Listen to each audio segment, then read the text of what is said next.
Good evening, class. Hope you're all doing well. In this presentation, I hope to demonstrate a few different strategies for you to save money, as I'm sure you're all thinking about retirement very seriously, right? I'm sure many of you are already putting aside money for your retirement. Am I correct? My goal here is to start a conversation among my peers about something that we don't talk about enough, but we really need to talk about. First, let's get something straight. All retirement plans include a variety of different things stored in them, including stocks, bonds, mutual funds, and securities. Don't let these terms intimidate you, however. The following are defined by the Oxford Dictionary 2010 edition. A stock is a share of a particular company as held by an individual or group as an investment. A bond is a certificate issued by a government or public company promising to repay borrowed money at a fixed rate of interest at a specified time. For example, you have U.S. government bonds, which are very steady and held by the United States Treasury. A mutual fund is an investment program funded by shareholders that trades in diversified holdings and is professionally managed. Basically, it's a bunch of different bonds and stocks all put together in one fund that's managed by an expert for you, so you don't have to do all the work for that. And a security is something deposited or pledged as a guarantee of the fulfillment of an undertaking or the repayment of a loan to be fortified in case of default. Like what collateral is. So, like if you want to buy a house, you put your car down so that if you don't pay the bill, they take the car. Something like that.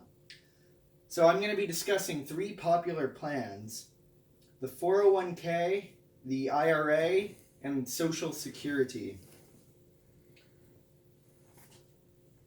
According to the IRS, a 401k is a diversified retirement plan that includes monthly contributions from you as well as your employer.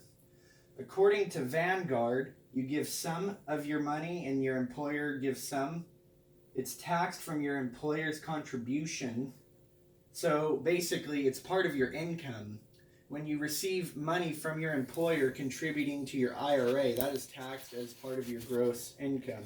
And then when you withdraw the money, it's taxed at the normal capital gains tax rate. So you're going to pay a lot of taxes with the 401k. You can't take money out of your IRA, of your 401k, until you're 59 and a half if you don't retire. But if you do retire, you can take it out at 55. So after 55, you take out the money and you don't go back to work. Or after 60, if you plan on going back to work. The way a 401k essentially works is you put in some and your employer puts in some, and it's managed into a bunch of different mutual funds. So when you open up your check, you might see that there's a pension program where part of it is taken from you and part of it's taken from your employer. That is what a 401k is.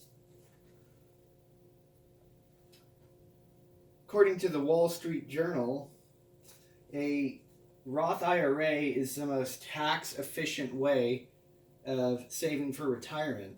The IRS defines an IRA as a way to save for retirement that gives you tax advantages.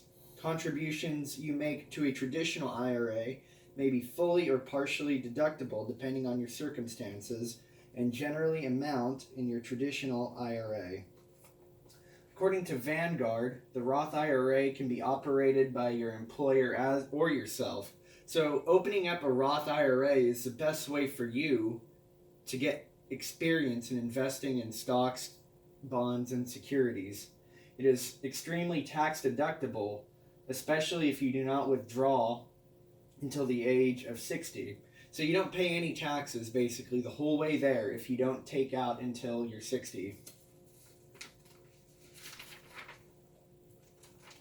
Social Security was a program that was started by President Franklin Roosevelt to alleviate some of the pain during the Great Depression.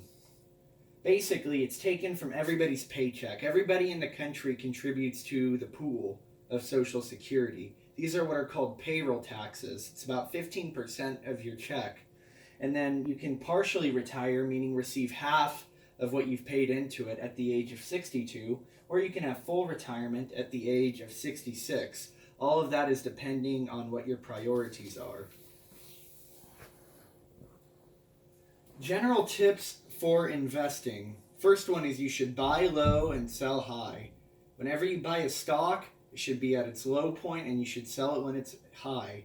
You shouldn't freak out and sell your stocks as soon as the market crashes, because then you're going to lose a bunch of money.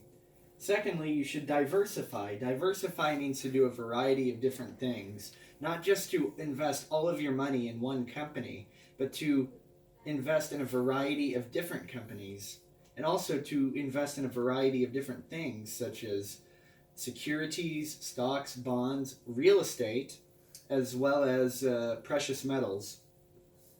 Next, you need to work hard. The harder you work, the more money you'll make, and the quicker you'll retire, or the more you'll have for retirement in the long run. And then you should retire late. According to a report from the Stanford Center on Longevity, the best way for an older worker to implement the spend safely in retirement strategy is to work just enough to pay for living expenses until the age of 70, in order to enable delaying Social Security benefits. In essence, 70 is the new 65. To make this method work, retirees may also need to significantly reduce their living expenses. So when you're saving up, the longer you wait to retire, the better a retirement you'll have. And with life expectancy getting better and better, you should be able to retire relatively shortly. Lastly, reward yourself. While you're saving up for retirement, don't think you need to save everything, because you might burn out and then you'll splurge when you spend. Rather, have a established budget that spends money on different things, so that way you don't get burnt out on saving for retirement.